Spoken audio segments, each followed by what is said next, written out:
Hi everyone, and welcome back to my channel. If this is your first time here, then welcome to Murders and Chill. I hope that you hit that like and subscribe button so you can watch future videos with me and my true crime stories. So, let's just get into it. I am going to be talking about a person by the name of Robert Durst. Now this man, so cocky and so stupid. He got away with so many things for such a long time. So first, I'm going to go into a little bit of background about Robert Durst.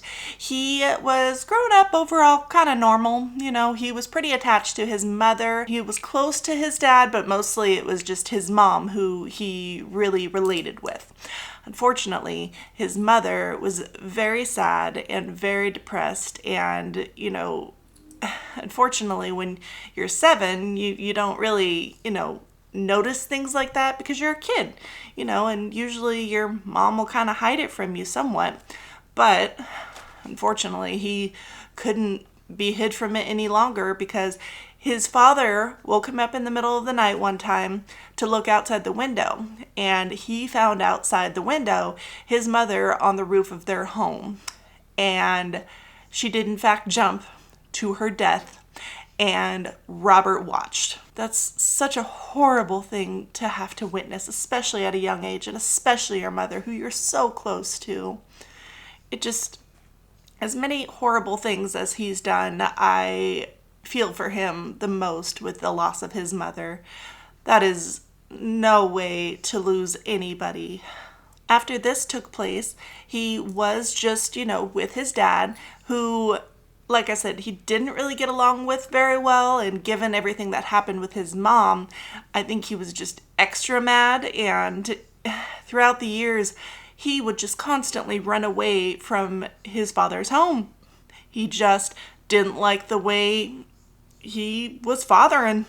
Later on in life, he was just kind of moving on, and in the year of 1971, he met his first wife named Kathleen McCormick.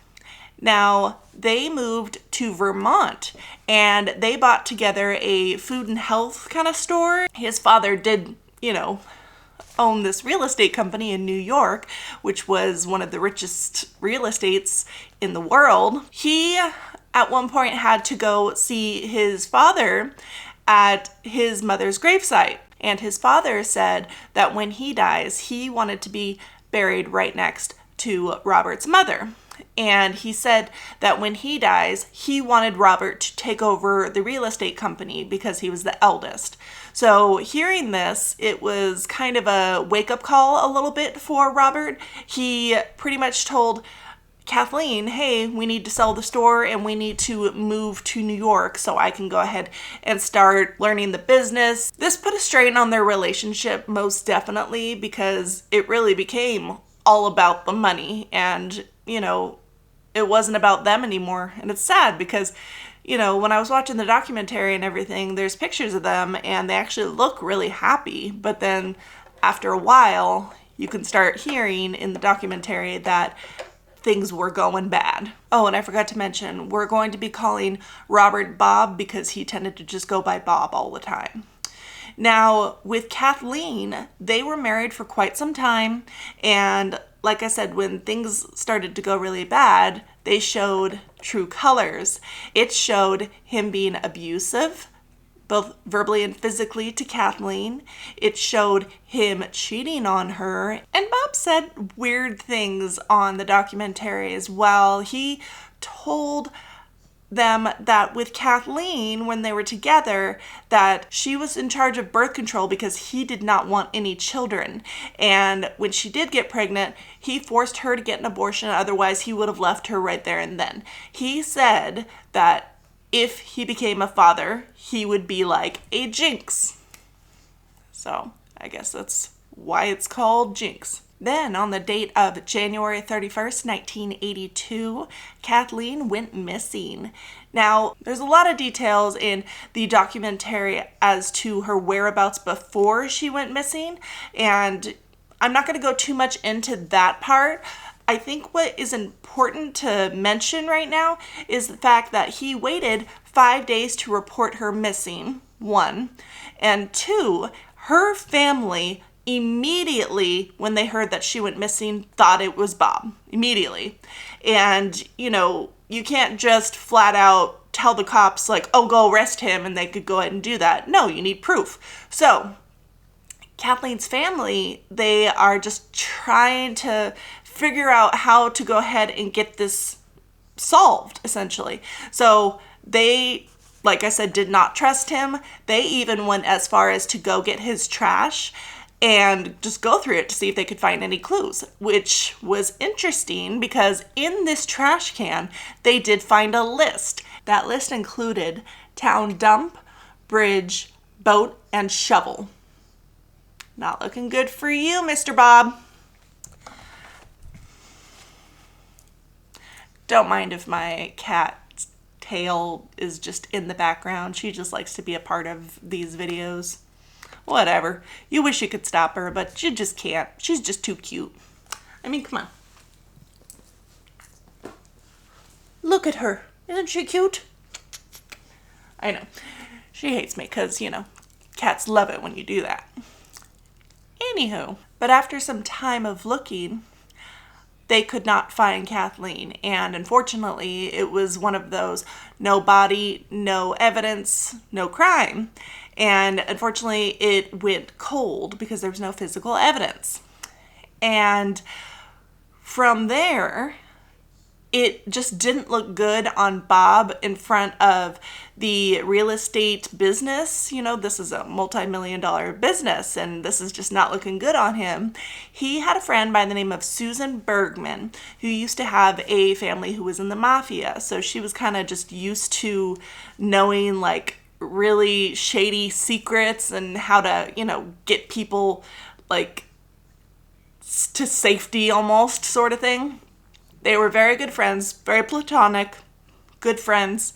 Now, when this whole mess happened with Kathleen, Susan was right there for him.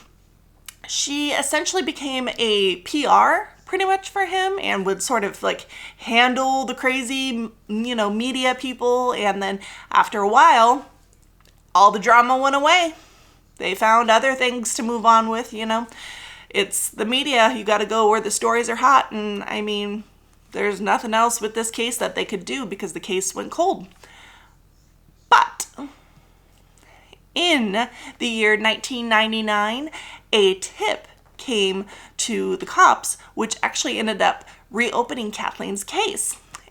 And then in the year 2000, his friend Susan Bergman was killed in her very own home, execution style. And I find this very interesting because, this is right around the time when Kathleen's case was reopening. When the cops came and interviewed her, I think people were nervous that she had secrets and maybe she wasn't going to keep those secrets secret. So I think people were getting a little paranoid, if you know what I mean. And later on, he did not go to her funeral, which a little suspicious given that you guys were, really good friends and, the cops knew this, if you would want to go ahead and not, seem guilty or, suspicious, you would think that you would go, but all right. However, one thing I did forget. It was interesting that the cops actually got a letter saying the address of Susan Bergman's home, and on the letter it says cadaver. Interesting that a person would go ahead and write something like this, mail it to the cops, maybe because they didn't want the person's body just decaying there for days. I don't know, maybe that might indicate that they knew the person, that they were friends, that there's a weakness there. Then things started to get even more crazy, if you can believe it. In 2001, a torso was found on the shores of Galveston, Texas. And then there was also trash bags found around the torso area of dismembered body parts. The cops went through them, However, they could not find the head, which even more disturbing. Going back to one of the bags that had an arm in it, they were able to pull the fingerprints from the victim. Forensic science. And they were able to match it to a man by the name of Morris Black. Now that they knew the man's name, they were able to go ahead and connect him to his apartment on the driver's license. Now, when we get to the apartment, they find a blood trail that is going to apartment 2, which is right next door to Morris Black's apartment. They go in there, and at first, everything looks extremely clean. No big deal. But then later on, they go into the kitchen and they see scratches or marks or something on the kitchen floor. And it almost looks like there's nicks from someone sawing something. Sawing, huh? Okay. So they go ahead and they lift up a little portion of the kitchen tile or floor area, one of those, and they lift it up and there is blood, like full on, like blood just dripping underneath. And they tested the blood, and who would it be? It would be Morris Black. Forensic science. Now, from here, they can just tell that he was dismembered in this apartment. And they're just kind of like, okay, we need to figure out what's going on and how to go from here. It was fair to say that he was dismembered there. Now, the lady who lived in apartment 2 was called Dorothy Siner. Now, apparently in the documentary, she was mute. Okay, but later on, and in the documentary, they go further into detail, but I'm just gonna kind of skip to here. Basically, Dorothy Siner was Robert Durst, or AKA Bob. So he was pretty much hiding from the cops by pretending to be a woman. I guess it worked for a while, but then finally he was caught. Thank goodness. They were able to pick him up because he was on the way to an eyeglass store, I guess, and they picked him up in the alley and they brought him down to the station for questioning. However, when they looked into his car, they noticed there was a bone saw. Interesting that someone was dismembered and you have a bow saw with you. Okay, keep that in your noggin. He was arrested on murder charges, and somehow he was able to go ahead and pay for bond, which was, I believe, $25,000, and he got out and he just had to promise to appear in court. Okay, that's, what apparently rich people can do. Unfortunately, with Bob, he fled town. He skipped out on his trial altogether. So this is fun. So since he's on the run, he's just, changing his look, trying to go ahead and just keep himself away from the cops. Which, okay, that's what you would do if you're on the run. But he was found in Pennsylvania for stealing a hoagie in a Wegmans grocery store. What a dumbass. Now, next, he was taken to his trial, like he should have been, and this trial was for Morris Black's death. And this asshole, I cannot believe that this even happened. He admitted on the stand to dismembering Morris Black. He admitted it. And his lawyers tried to, they did, go ahead and convince the jury that he didn't kill Morris Black. He just dismembered his body. How does that make it better? How? Well, according to Bob, Morris Black and him were actually good friends, but there was some sort of argument, and I guess Morris came into his apartment and they were fighting over a gun and it went off, and that's how Morris Black died. And that he only dismembered him. He didn't kill him. How is that better? I don't understand. Anyway, they were able to convince the jury that he is not guilty. He got off on Morris Black's death. Are you insane? insane. I could not believe that when I heard that on the documentary. I just was like baffled that this kind of thing could happen. How did they pay off the jury? Did they have blackmail on the jury? Like, what did they make promises? I don't understand how it happened. And I guess if he really wanted to get away with these crimes, he should have just never done this Jinx documentary, because it was his downfall. So in the documentary, Susan Bergman's things were still there, and the cops still had the letter that said, cadaver on it. And it had the address on it as well, and it was for Beverly Hills, except Beverly was spelled wrong. Okay. Now, from here,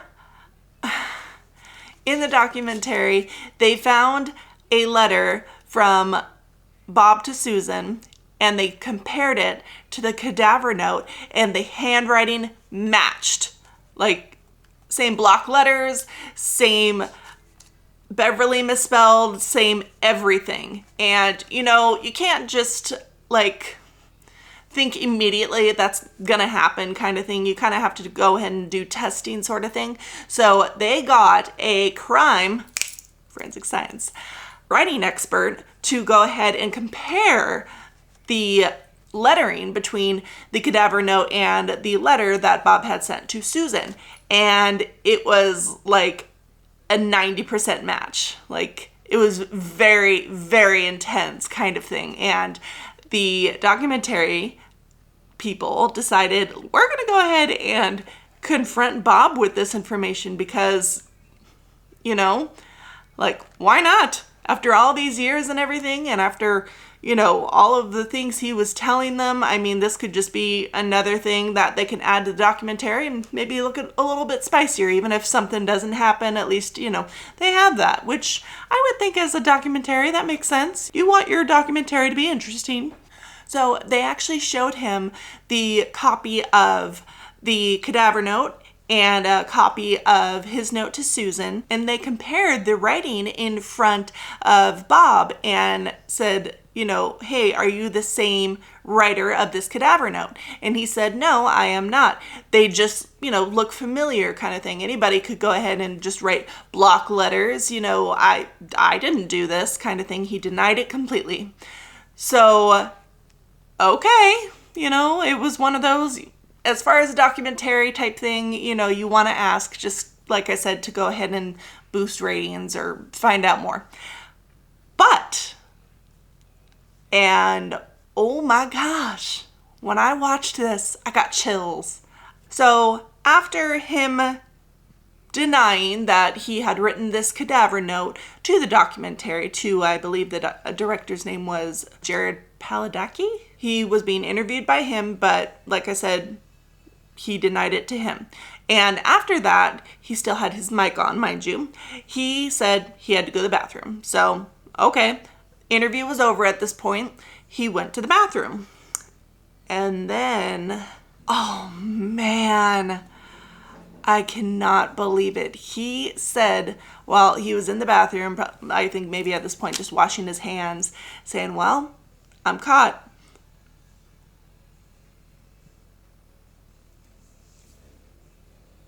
And not only that, he says, killed them all, of course.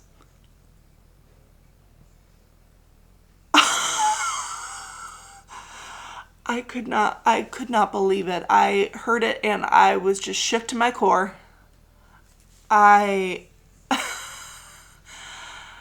He was so cocky. If he had never done this documentary, he would have continued going on as a man who, it sounds like, did all of these murders, especially since he pretty much confessed on this mic while he was in the bathroom.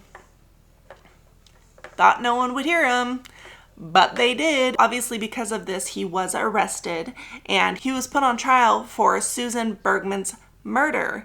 Now, things are just not looking good for him because people are pointing out that he is lying on the stand and he is telling the jury things like, I didn't murder Susan, but if I did, I wouldn't tell you. Okay, that's nice to know. Just like I said, one thing after another. You can see in the documentary how intense it gets, but it's just, I can't believe things that come out of his mouth. Like, I mean, in one trial, he's admitting to dismembering somebody. In this trial, he's saying, you know, if he did kill Susan, he wouldn't go ahead and tell anybody else, kind of thing. I mean, I guess I get what he's saying, but why would you say that in front of jurors? I mean, it doesn't look good for you, pal. As he started to look worse and worse on trial, he kept losing friends, he kept losing allies. The people he could go and buy off, just one by one, stopped talking to him because, I mean, you know, it's really not looking good for him, and he's pretty much ruining his family's company. His brother ended up having to just take over the company altogether because obviously Bob can't. And in the end, he was found guilty and he was sentenced to life without the possibility of parole. Thank goodness. However, he was very old when this happened, and Luna, I swear, your tail is just in the video and you're bumping your head on me just to go ahead and get pets. I love you, but I'm doing a video. Anyway, she can't not receive attention. Again, let's say, hello, I am Kitty Luna. You are so cute, but I'm trying to tell a story. Anyway, sorry, I'm just a girl who loves cats and true crime. Hold on, we're not done with the story yet. So, like I said, he was guilty, this is good, but he was old and he died of a heart attack in prison. He wasn't there as long as he should have been, but at least he was guilty and at least he went to prison. I have to say though, this case is wild. This man went on to a documentary that was all about him, got cocky as hell, and confessed on a mic that he didn't know was still on him. I just think this is the craziest story, and I highly recommend that you watch that Jinx documentary. It is fascinating, and it will, like I said, my jaw dropped. It will give you chills for the rest of the day. So, I just want to say thank you so much for watching my story, and I hope to see you at my next one. But, in the meantime, stay weird. Be safe. Bye.